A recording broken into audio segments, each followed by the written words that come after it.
Muito bem, voltamos a falar direto da página do Jornal Visão Espírita no YouTube e no Facebook para mais uma gota de Espiritismo, mais um Evangelho no Lar, a visita de Jesus à nossa casa, literalmente falando.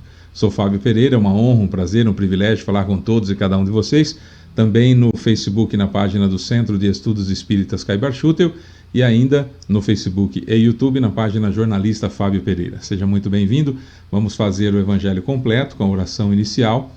A oração inicial, já explicando inclusive como que se faz a oração. Na sequência nós vamos ter uma leitura edificante. O livro que nós estamos estudando é Caminho, Verdade e Vida, de Emmanuel por Chico Xavier. Hoje caiu o item Dar, o item 106, Dar. Nós vamos ler, explicar, fazer alguns comentários. Na sequência nós vamos para a leitura do Evangelho. Hoje o item que caiu é do capítulo 9, Obediência e Resignação. A gente vai ler também, comentar sobre o assunto. No final, nós vamos então fazer a oração final. Minha água já está aqui, separa a sua aí também. Que a gente vai então fazer a finalização da fluidificação da água. Na realidade, os mentores vão fazer a fluidificação da água aí na sua casa. Tá bom? É assim que a gente vai fazer o nosso Evangelho no Lar. Então vamos começar? Vamos lá. Primeiro passo então é elevar o pensamento até Jesus, ou seja, pensar no rosto de Jesus como nós imaginamos que ele seja. Tá bom? Então vamos lá. Senhor Jesus, querido mestre e amigo, Deus Pai Todo-Poderoso, benfeitores espirituais, amigos mentores que nos acompanham, seu Calixto, Dona Zélia, seu João Leão Pita, seu Joaquim, seu Romeu, seu Alexandre, doutor Agripino, nosso guia espiritual, cumprimentando o seu Otávio, cumprimento a todos os demais, guias espirituais, o anjo da guarda, enfim, o nome que se queira dar. Cumprimento também seu Caibar Schutel, sua equipe de Alvorada Nova, seu Bezerra de Menezes, seu Allan Kardec e seu Agostinho. Elevamos, mestre querido, o pensamento até o Senhor mais uma vez, na intenção de sermos o melhor instrumento que consigamos ser nesse Evangelho no Lar, confiantes na sua presença em meio a nós, já que somos mais de 2 reunidos em teu nome. Começamos então pelas gratidões. Nosso muito obrigado, Senhor, por tudo de bom que nos aconteceu na última semana. Muito obrigado por tudo de ruim que não nos aconteceu na última semana. E claro, muito obrigado por tudo de ruim que efetivamente aconteceu na última semana, porque é aquela sensação de alívio. Já foi, já acabou, já passou. E isso é o mais importante. Dessa forma, então, mestre, com esse conhecimento, dessa realidade, conseguimos então caminhar um pouquinho melhor ou menos cambaleante possível nessa nossa jornada rumo ao planeta de provas e expiações para a regeneração. No quesito pedidos, mestre, gostaríamos de pedir que o Senhor, por favor, não olhe as nossas imperfeições, mas a fé que anima o nosso coração, o desejo de servir, a vontade de ser útil, a vontade de fazer o certo em vez do fácil, a vontade de errar menos a cada dia. E contamos muito com o seu apoio nisso, porque verdadeiramente o Senhor sabe que é uma luta diária e precisamos, como bons espíritas, lutar contra as nossas más inclinações. E por esse apoio e por todo o resto já, muito obrigado, Senhor, porque muito antes de pedir, o Senhor já sabe o que a gente precisa. Então, já agradecemos de coração também. Sabedores, então, mestre, da sua presença em meio a nós, damos por iniciado o nosso Evangelho no Lar, e que assim seja. Então é isso, vamos lá. No livro Caminho, Verdade e Vida, de Emmanuel por Chico Xavier, sempre tem um trecho do Novo Testamento, e o trecho de hoje é de Lucas, capítulo 6, versículo 30. Emmanuel diz o seguinte: e dá a qualquer que te pedir, e ao que te tomar o que é teu, não lhe o tornes a pedir. Vamos explicar isso de uma forma mais tranquila, numa tradução que já é mais conhecida por nós aqui, da tradução João Ferreira de Almeida, que seria mais ou menos o seguinte: dá a todo o que te pede, e se alguém levar o que é teu, não entres a pedi-lo de volta. Esse é um trecho que Jesus está explicando para os apóstolos. Lucas registrou isso entre o ano 60 e 85 depois de Cristo. Alguns historiadores entre 70 e 80, mas o fato é que essa situação de Jesus explicando para os apóstolos teria acontecido por volta do ano 29 depois de Cristo, durante o ministério de Jesus, o ministério, digamos, público na Galileia, porque ele falava para os discípulos e uma grande multidão que vinha da Judéia, Jerusalém, Tiro, Sidom, e se reunia para ouvir Jesus. Então ele estava falando sobre isso. Para a gente entender esse pedacinho que o Emmanuel separou, vamos dar uma olhada no versículo anterior, no versículo posterior, para a gente situar.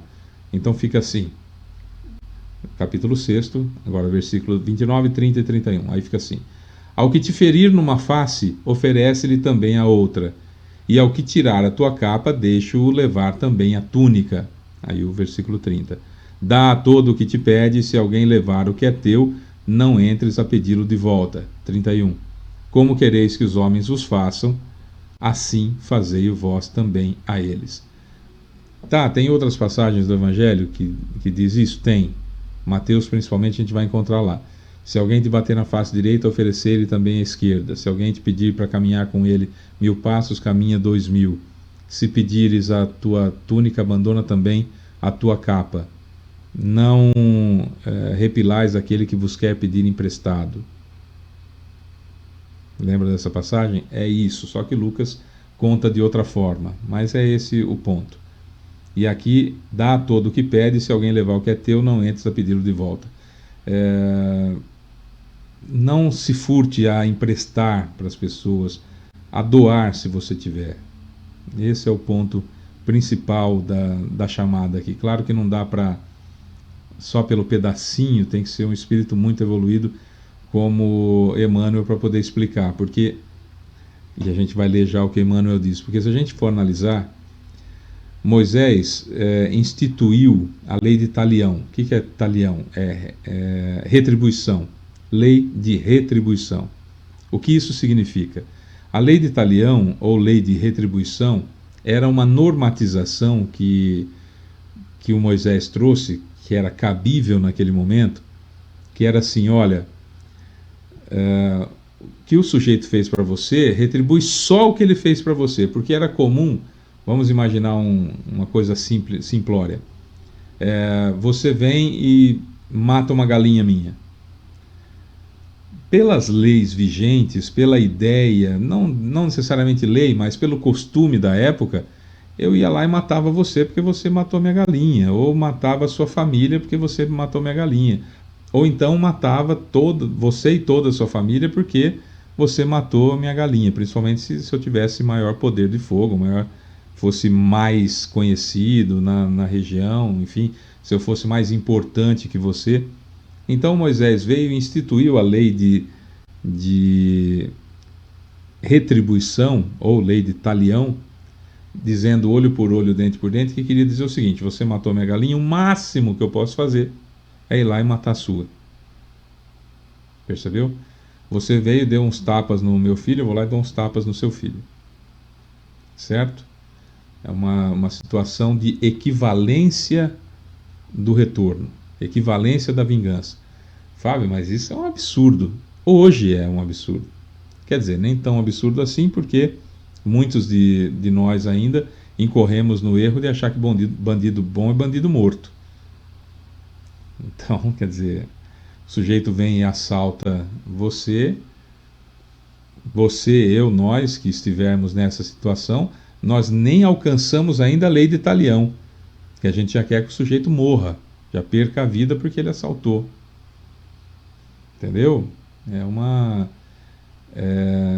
Parece a lei de talião uma coisa pequena que Moisés fez, mas foi gigantesca, e nem nessa lei muitos de nós ainda estamos. Nem nessa lei nós estamos. Até porque quando nós nos vingamos, dificilmente nós paramos naquele ponto que nós achamos que é exatamente o ponto que eu fui ofendido. Não é?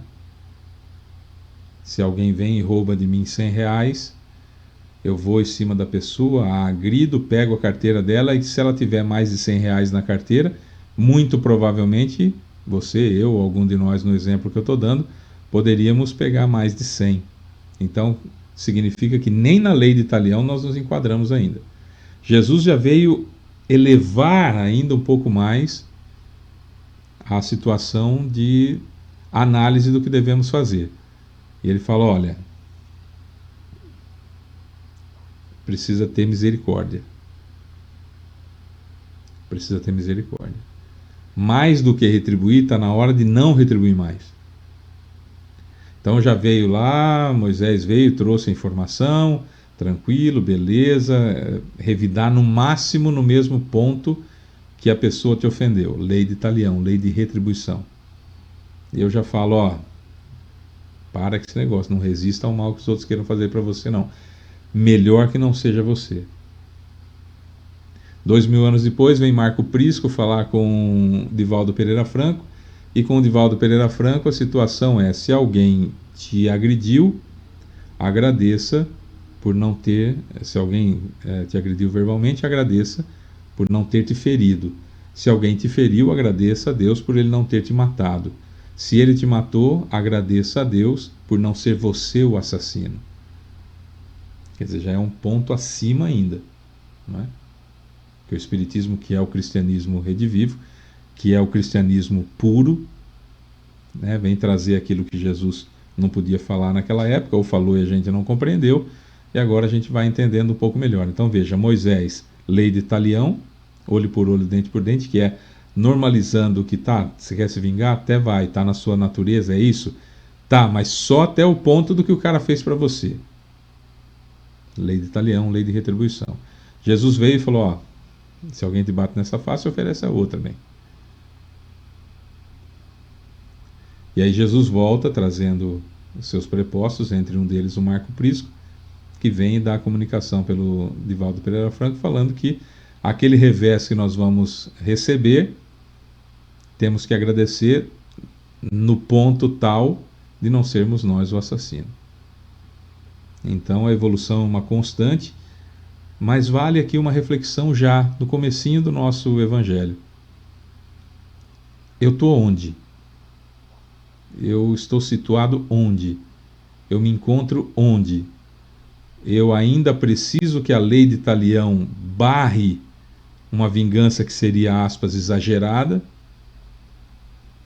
Eu já estou no Cristo, que já não resisto ao mal que me queiram fazer e ofereço a outra face quando agredida.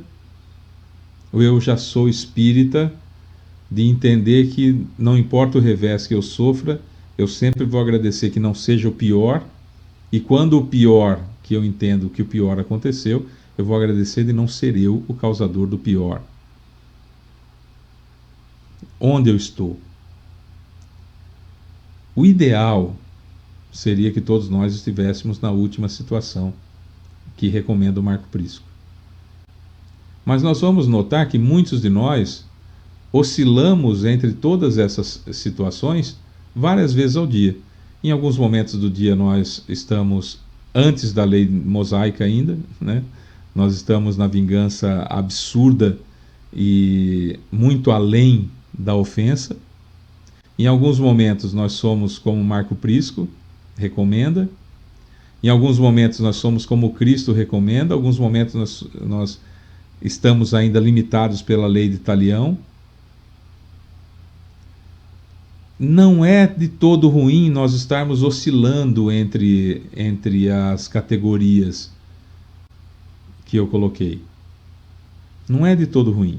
O ideal, claro, que estivéssemos todos nós vendo como Marco Prisco nos recomenda. Mas, se nós analisarmos que há uma oscilação, que bom que já há oscilação, porque ao mesmo tempo que nós temos o desejo da vingança absoluta e irrestrita, nós também temos momentos em que nós agradecemos a Deus de não sermos nós o assassino e entendemos que não devamos resistir ao mal que nos fazem, etc, etc. A gente vai oscilando entre elas. Que bom que isso já acontece, porque mostra que nós já temos potencial para chegar a Marco Prisco e que precisamos combater o pré-lei de talião, temos que combater a lei de talião, temos que vivenciar o que o Cristo ensinou e praticar o máximo aquilo que o Cristo traz de volta através da psicografia de Divaldo Pereira Franco, de um dos seus prepostos, que é o Marco Prisco. Percebe? Então, que bom que pelo menos já estamos oscilando. Então dá para ver coisa boa em tudo.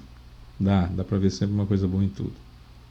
Mas é importante que saibamos onde está o certo, onde está o bom, para que a gente fique mais tempo lá. Ou que se obrigue a ficar mais tempo lá. Isso é muito importante. Porque ninguém dorme Fábio Pereira hoje e acorda amanhã Chico Xavier. Infelizmente não é assim. O que acontece é que nós temos que evoluir para e passo de acordo com as nossas capacidades, não é? Então vamos ver o que Emmanuel fala acerca desse assunto, que é muito importante. E dá a qualquer que te pedir, e ao que tomar o que é teu, não lhe o tornes a pedir. Jesus em Lucas capítulo 6, versículo 30. Diz Emmanuel: o ato de dar é um dos mais sublimes nas operações da vida. Entretanto, muitos homens são displicentes e incompreensíveis na execução dele. Alguns distribuem esmolas levianamente, outros se esquecem da vigilância, entregando seu trabalho a malfeitores. Jesus é nosso mestre nas ocorrências mínimas, e se ouvimos-lo recomendando estejamos prontos a dar a qualquer que pedir, vemo-lo atendendo a todas as criaturas do seu caminho, não de acordo com os caprichos, mas segundo as necessidades. Concedeu bem-aventuranças aos aflitos e adversários. De novo, vou ler direitinho. Concedeu bem-aventuranças aos aflitos e advertências aos vendilhões. Certo, os mercados de má-fé, no íntimo, revogavam-lhe a manutenção do status quo. Mas sua resposta foi eloquente. Deu alegrias nas bodas de Caná e repreensões em assembleias dos discípulos. Proporcionou a cada situação e a cada personalidade o que necessitavam. E quando os ingratos lhe tomaram o direito da própria vida, aos olhos da humanidade, não voltou o Cristo a pedir-lhes que o deixassem na obra começada. Deu tudo o que se coadunava com o bem. E deu com abundância, salientando-se que, sob o peso da cruz, conferiu sublime compreensão à ignorância geral, sem reclamação de qualquer natureza, porque sabia que o ato de dar vem de Deus, e nada é mais sagrado que colaborar com o Pai que está nos céus. Nem naquele momento de que a vida estava sendo ceifada, ele não chegou e falou assim: pô, mas eu tenho tanto para fazer, né, meu? Estou trabalhando aqui, fazendo o bem, só fiz o bem até agora, e esses caras estão me matando aqui, estou sofrendo com dores absurdas aqui na cruz.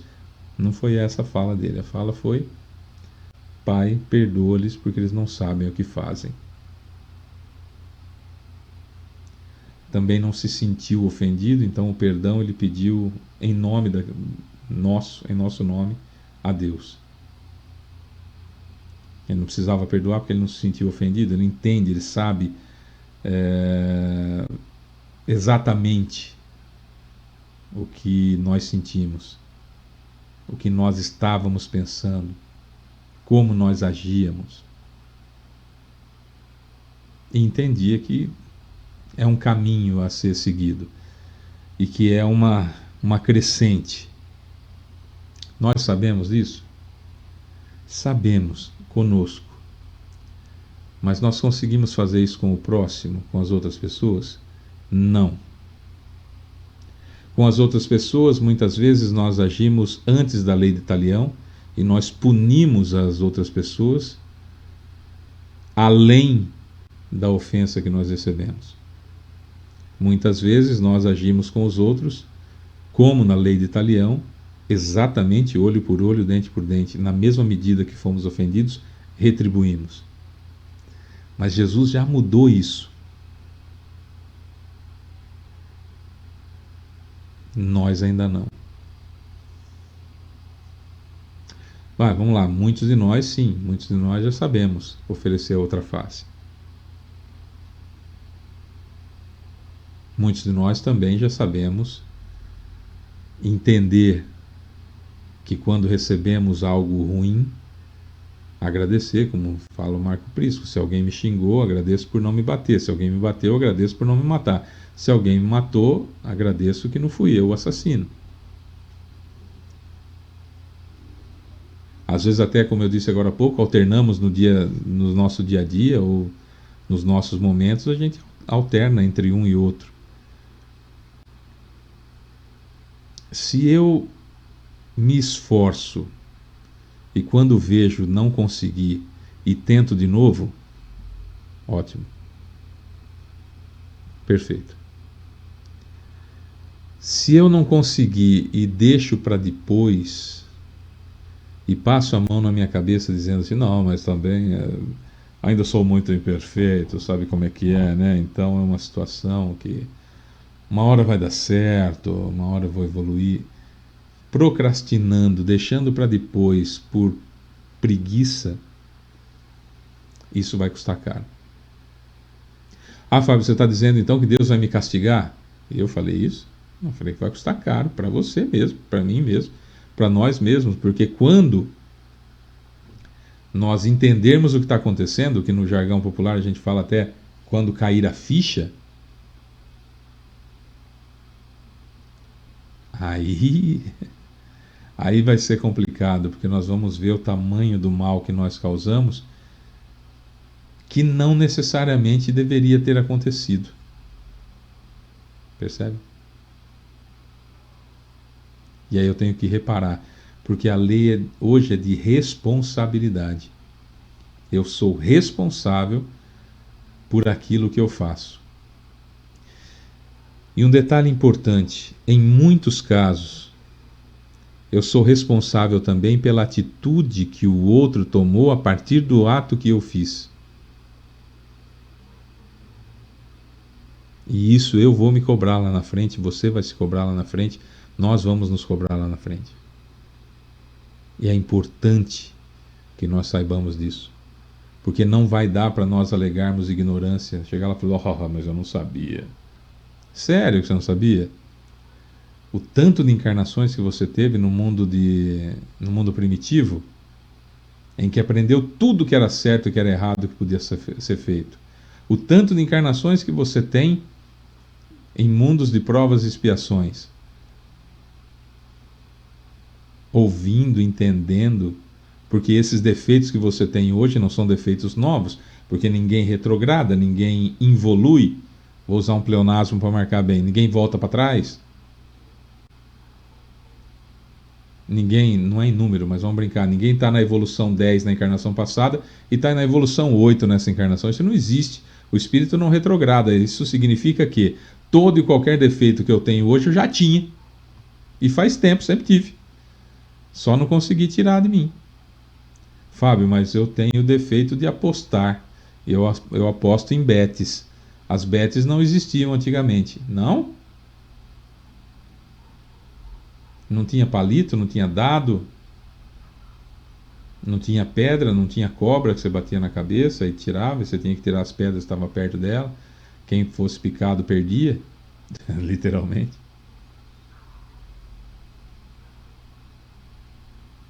Jogo de damas, jogo de xadrez. Jogos sempre existiram e as pessoas sempre foram viciadas em jogos.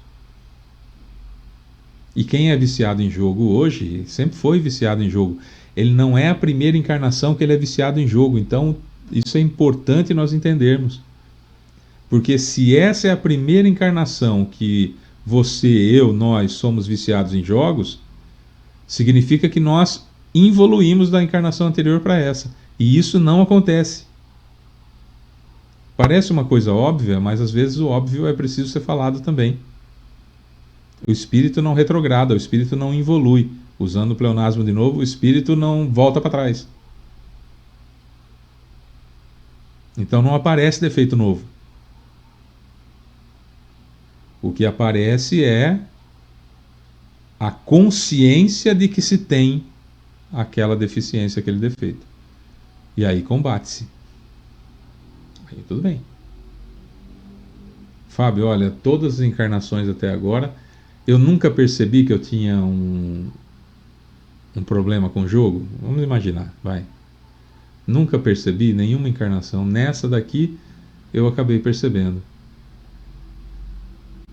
Acho difícil você não ter percebido nas outras encarnações, acho, mas não estou aqui para te julgar, não é da minha conta. Quem me colocou como auxiliar de Deus que anota os defeitos dos outros? Né? Então, nesse caso, você descobriu? Então vai, luta contra.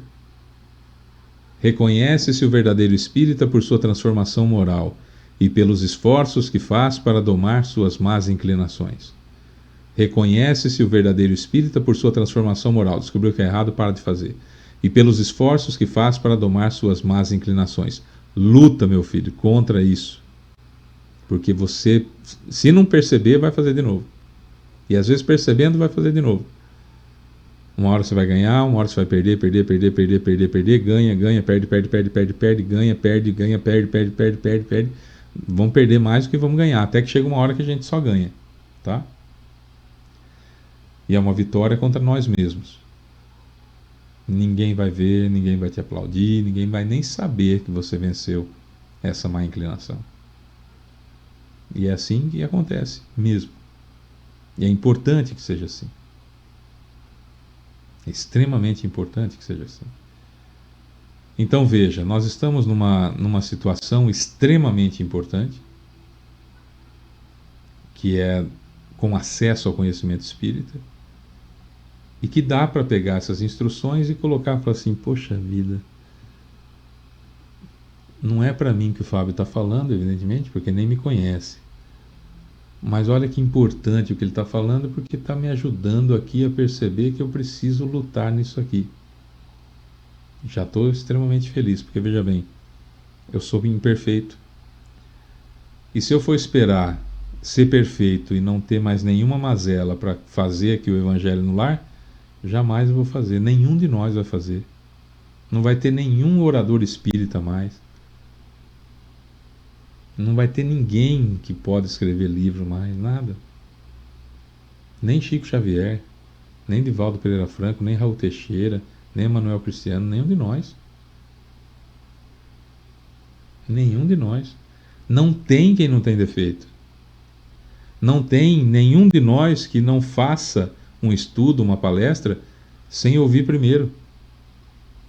E que o plano espiritual não perde a oportunidade de puxar a nossa orelha já saindo aqui antes de falar, que a gente já está ouvindo. Então não se iluda, você é espírita, você vai ter defeitos, continua tendo defeito como todo mundo. Continua tendo defeito como todo mundo. Mas se você é espírita, você luta contra as más inclinações, e isso faz toda a diferença, mesmo perdendo. Aí não vale o vagabundo que fala, amanhã eu luto, vai. Aí não, aí é vagabundo. Aí é preguiçoso, aí não está certo não. No Evangelho segundo o Espiritismo, no capítulo 9, nós vamos encontrar muita coisa bacana. O capítulo 9 é bem-aventurados aqueles que são brandos e pacíficos. Nós vamos encontrar a paciência, a afabilidade, a doçura, nós vamos encontrar a cólera, nós vamos encontrar um monte de lições maravilhosas aqui, injúrias e violências. E hoje, do capítulo 9, que é pequenininho, no Evangelho segundo o Espiritismo, nós vamos de obediência e resignação. Então veja bem, só para traduzir, o que é resignação segundo a visão espírita? Resignação não é, ai que bom, né, que está acontecendo isso comigo. Não. É não se revoltar contra Deus, porque a culpa é sua do que você está passando, evidentemente, Deus não castiga ninguém. Somos chamados à responsabilidade pelo que fizemos. Então a culpa não é de Deus, a culpa é minha, e lutar com todas as forças para sair da situação que nós nos encontramos. Isso é ser resignado segundo o Espiritismo. Nós vamos ver isso aqui, obediência e resignação. Kardec, deixa eu ver se é de Kardec ou se alguém assinou isso aqui. Ah, foi o Lázaro. Lázaro que assinou essa obediência e resignação, esse item 8 do capítulo 9 do Evangelho segundo o Espiritismo, bem-aventurados aqueles que são brandos e pacíficos. Lázaro, aquele que foi ressuscitado, entre aspas, por Jesus, não foi ressuscitado, ele estava em estado letárgico, que seria chamado hoje de estado de coma, e foi um feito extraordinário também naquela época. O Lázaro diz o seguinte: a doutrina de Jesus ensina em toda parte a obediência e a resignação, duas virtudes companheiras da doçura, muito ativas, embora os homens as confundam erradamente com a negação e o sentimento da vontade. A negação do sentimento e da vontade. A obediência é o consentimento da razão. A resignação é o consentimento do coração. Ambas são forças ativas porque carregam o fardo das provas que a revolta insensata deixa cair. O frouxo não pode ser resignado, assim como o orgulhoso e o egoísta não podem ser obedientes. Jesus foi a encarnação destas virtudes desprezadas pela antiguidade material. Ele veio no momento em que a sociedade romana perecia nos desfalecimentos da corrupção. Veio fazer luzir no seio da humanidade abatida os triunfos do sacrifício e da renúncia carnal.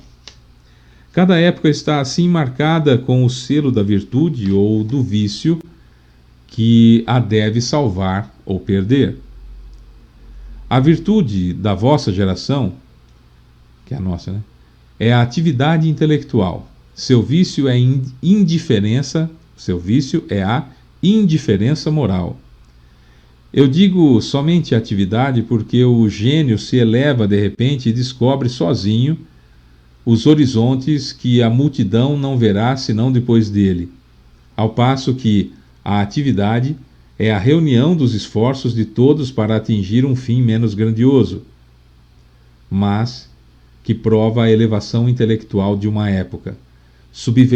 Submetei-vos ao impulso que viemos dar aos vossos espíritos. Obedecei à grande lei do progresso, que é a palavra da vossa geração, progresso. Ai do espírito preguiçoso, daquele que fecha seu entendimento, infeliz. Porque nós que somos os guias da humanidade em marcha, o atingiremos com o chicote e forçaremos sua vontade rebelde no duplo esforço do freio e da espora. Toda resistência orgulhosa deverá ceder, cedo ou tarde, mas bem-aventurados os que são brandos, porque prestarão dócil ouvido aos ensinamentos. Lázaro Paris, 1863. A resignação, como eu dizia, tem, e aí vocês viram que o Lázaro fala exatamente isso, a resignação é o ato de lutar com todas as forças para sair da situação que se encontra. O covarde jamais será resignado. O covarde é covarde. Certo? Obedecer precisa de um ingrediente que não é todo mundo que tem. Para obedecer às leis de Deus precisa de um negócio chamado coragem. E não é todo mundo que tem. Nós vivemos numa sociedade absolutamente, absurdamente covarde. Desde que a pessoa conseguiu, inclusive, esconder-se atrás do anonimato em uma rede social, virou um leão de agressões para mostrar a sua imbecilidade para o mundo, compartilhar a sua visão imbecil de mundo. E outros tantos imbecis também se coadunam com isso no mesmo processo de covardia, no mesmo processo de esconder-se por trás de um computador, por trás de um celular, por trás de um perfil falso, num perfil fake nas redes sociais. Percebe? A covardia de você não encarar o inimigo olho no olho mostra claramente que essa pessoa que ainda traz no peito a covardia é incapaz de conseguir de alguma forma lutar contra as más inclinações. Porque eu preciso de coragem para me conhecer. Como diz o filósofo professor Luiz Felipe Pondé, o autoconhecimento é tão perigoso para o covarde porque ele pode se deparar com uma pessoa que ele não sabia que era assim, extremamente execrável. E sem coragem para se enfrentar, essa pessoa sucumbe a si própria. Olha que situação. O Espiritismo nos convida à obediência e à resignação com essa ressalva do que é a resignação. Resignação é não se revoltar contra Deus porque aquilo que me está acontecendo tem um único responsável, que sou eu mesmo, porque estou sendo chamado por Deus à responsabilidade dos meus atos, mas lutar com todas as forças para sair da situação que me encontro. Resignação, portanto, não é um convite à depressão de uma situação de autoculpa. Não é? De eu me achar coitadinho. Ah, coitado de mim, também estou passando por isso, nossa. Ah, eu atirei pedra na cruz. Ah, eu colei chiclete na cruz. Ah, o que eu fiz para Deus? Essa é uma frase, evidentemente, que a pessoa não está raciocinando para falar, só está copiando o que alguém disse. Porque se analisar um pouquinho a frase, ela é ridícula, né? O que pode você, o que posso eu, o que podemos nós fazer contra Deus, né? Absurdo. Nem ofender ele a gente pode. Porque para ofender alguém a gente precisa primeiro fazer com que a pessoa se ofenda, e segundo precisamos fazer com que a pessoa acredite naquilo que eu estou falando dela, né? Então é uma situação complicada. Mas nós entramos na situação da autopiedade porque nós achamos que é injusto aquilo que a gente está passando.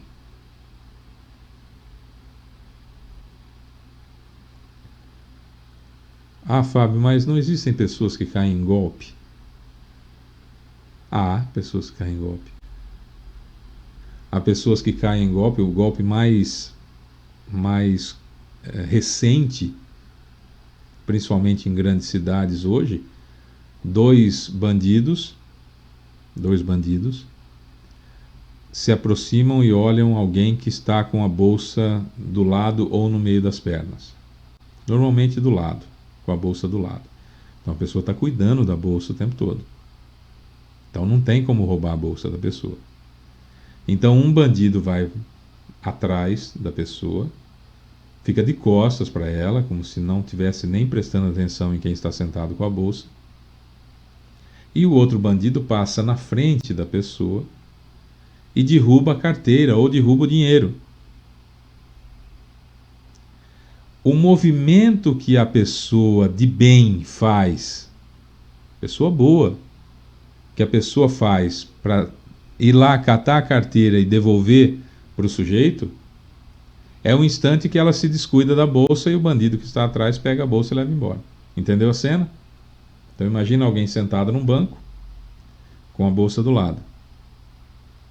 Certo? Então você está cuidando da sua bolsa ali. Mas passa alguém na sua frente e derruba um maço de dinheiro ou derruba uma carteira.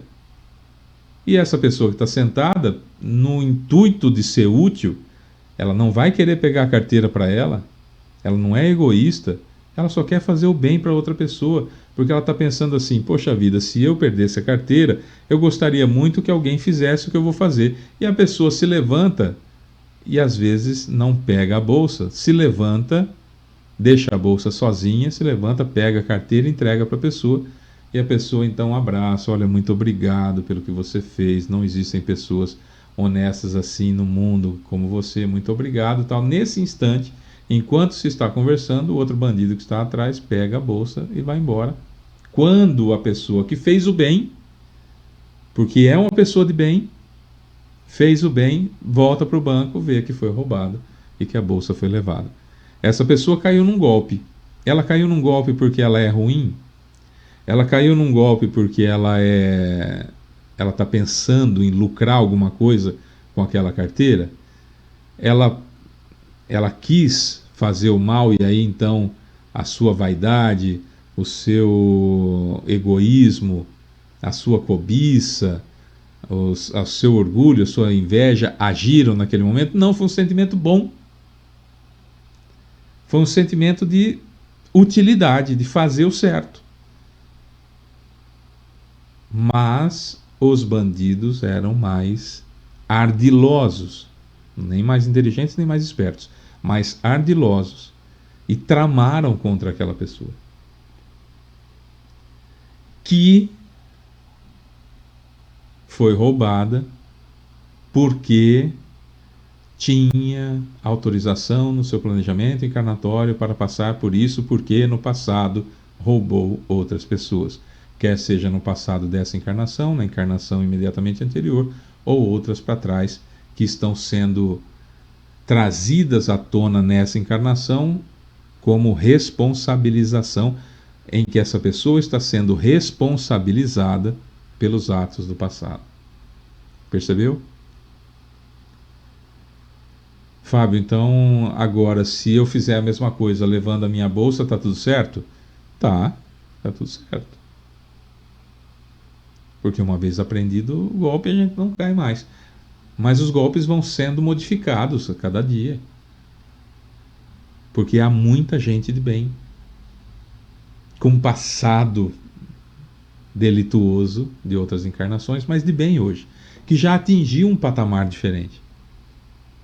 E que precisa extirpar, tirar de dentro aquilo que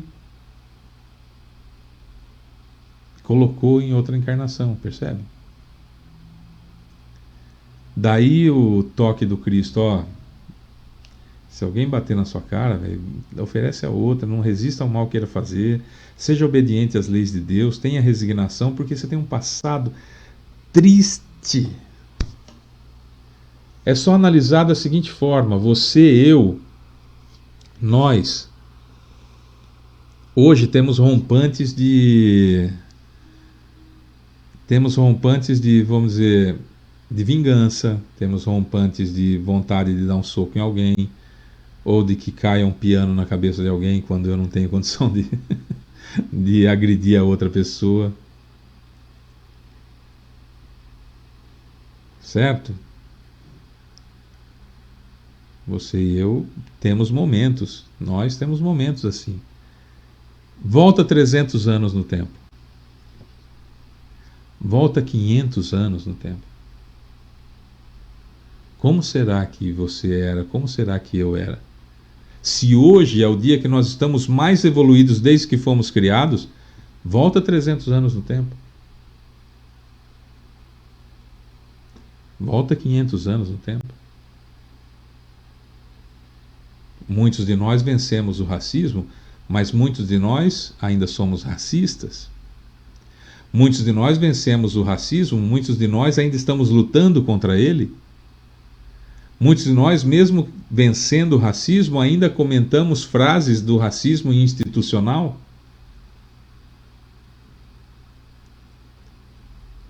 Hoje, que estamos muito mais evoluídos do que há 3 séculos, como será que nós éramos na época em que vigia no mundo a escravatura, a escravidão? Como será que nós agíamos? Quando um sujeito é um grande empresário e ele entende que o salário do trabalhador é injusto ou é muito caro, quando acontece algum problema na empresa, imediatamente ele manda funcionários embora, que entende que é uma carga muito alta que tem que pagar, que se ele pudesse, ele fazia o sujeito trabalhar 12 horas por dia, todos os dias da semana, sem descanso nenhum. Ficam fazendo pressão nas redes sociais contra a escala 6x1, achando que é um absurdo, onde já se viu o trabalhador descansar 2 dias por semana. Essa pessoa entende ainda que pessoas devem trabalhar para ele sem remuneração. E que ele está fazendo uma grande coisa de pagar um salário mínimo para alguém. Imagina como era essa pessoa há 300 anos. Imagina como era essa pessoa há 500 anos. Percebe? Estamos evoluindo, sim. Hoje é o dia que estamos, não importa o dia que você esteja vendo esse vídeo, hoje é o dia que você, eu, nós estamos mais evoluídos desde que fomos criados. Imagina como era antes.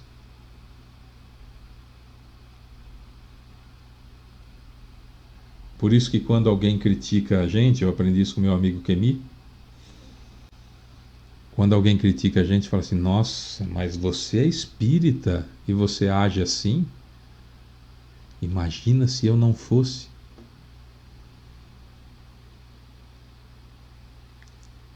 Imagina se eu não fosse.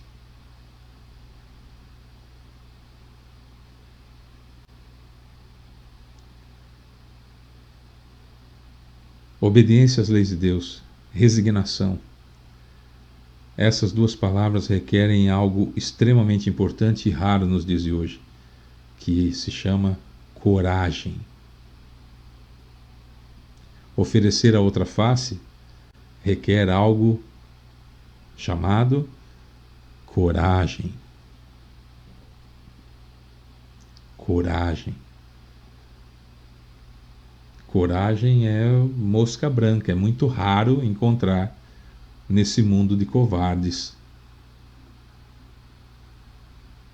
Covardes que maltratam as mulheres para se sentirem superiores.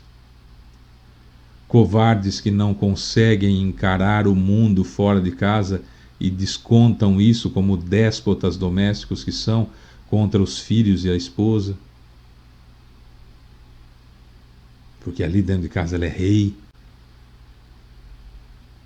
Covarde porque não consegue enfrentar a sociedade, subjuga aqueles que lhe estão momentaneamente sob o jugo.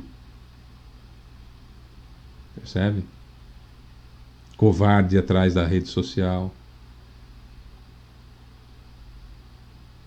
Covarde que não enfrenta as lutas que deveria enfrentar para melhorar o seu bairro, melhorar a sua cidade, melhorar seu estado, melhorar seu país, esperando que alguém faça alguma coisa.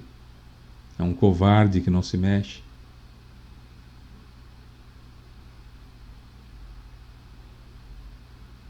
Aquele que aponta o dedo para o espírita, ou para o parente, ou para o ente querido, alguém que é próximo e que quer que o outro haja como espírita, mas sem ele mesmo agir. Então aponta o dedo, é covarde. Porque não enfrenta no campo das ideias. Por que vai direto na religião? Fala, não, mas você não é espírita, você deveria perdoar.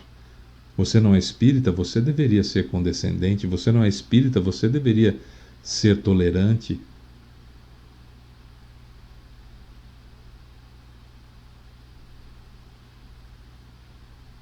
Reconhece-se o verdadeiro espírita por sua transformação moral. Coragem para parar de fazer errado, que você descobriu que é errado.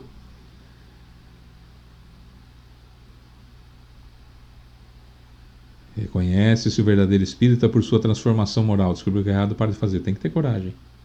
E pelos esforços que faz para domar as más inclinações. Tem que ter coragem de se enfrentar. Eu tenho esse defeito, eu preciso vencê-lo.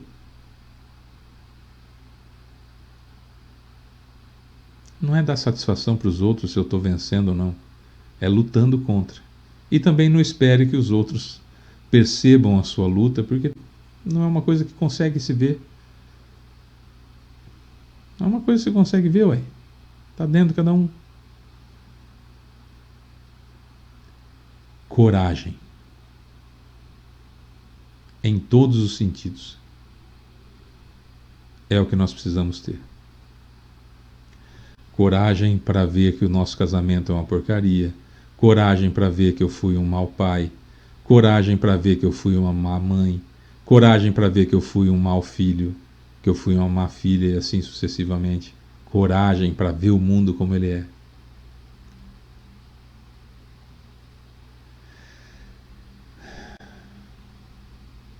Para seguir o Cristo. Covarde não é nem convidado. Covarde não é nem convidado. É isso. Elevemos mais uma vez o pensamento até Jesus. Vamos para a nossa finalização do nosso Evangelho. E aí os mentores E aí os mentores vão finalizar também a fluidificação da água. Vamos lá? Elevemos o nosso pensamento até Jesus, relembrando, pensar no rosto dele como nós imaginamos que ele seja. Senhor Jesus, querido Mestre e amigo, Deus Pai Todo-Poderoso e benfeitores espirituais nomeados e não nomeados, que estiveram em nossa casa hoje, nosso muito obrigado. Muito obrigado de coração pela fluidificação da água. Nesse momento, Mestre, nós, com o coração cheio dessa gratidão, vamos mentalizar quem nós gostaríamos que essa água fosse um remédio salutar, que essa água fosse um ingrediente importante para o restabelecimento perispiritual, físico e psicológico de quem for bebê-la.